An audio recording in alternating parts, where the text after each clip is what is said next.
প্রিয় শিক্ষার্থী, তোমাদের জন্য অনেক অনেক শুভকামনা।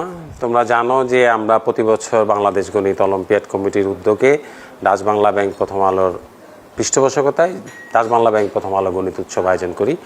2026-এর আয়োজন এই আর কয়েকদিনের মধ্যে শুরু হয়ে যাবে। হয়তো আমার এই কথা শুনতে শুনতে তোমরা দেখবা যে তোমাদের নিবন্ধন শুরু হয়ে গেছে অনলাইন, আঞ্চলিক, তারপর জাতীয় এবং সবশেষে আন্তর্জাতিক পর্যায়ের মাধ্যমে। একটা প্রায় 7 থেকে 8 মাসের একটা লম্বা লড়াই তোমাদের শুরু হচ্ছে। এটা দুটো উদ্দেশ্য কিন্তু আমরা বলি, একটা হচ্ছে আন্তর্জাতিকের জন্য 6 জনকে নির্বাচন করা, সেটা একটা উদ্দেশ্য। আরেকটা হচ্ছে তোমাদের সবার মাঝে তোমরা যেন গণিতকে ভয় না পাও, সেই জন্য নানান ধরনের গাণিতিক সমস্যার ব্যাপারে তোমাদেরকে আগ্রহী করে তোলা। তোমরা নিশ্চয়ই জানো যে এই স্বাধীনতার 55 বছর প্রায় হতে যাচ্ছে।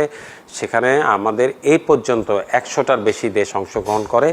এরকম কোনো একটা মর্যাদার লড়াইয়ে আমাদের একটা মাত্র সোনার পদক আছে এবং সেটা আমরা গণিত অলিম্পিয়াডে পেয়েছি। তোমরা তার উত্তরাধিকার, কাজে তোমরা সবাই প্রস্তুত হয়ে যাও, নিবন্ধন করো এবং যোগ দাও এবং স্বপ্ন দেখো, সেটাকে বাস্তবায়ন করো।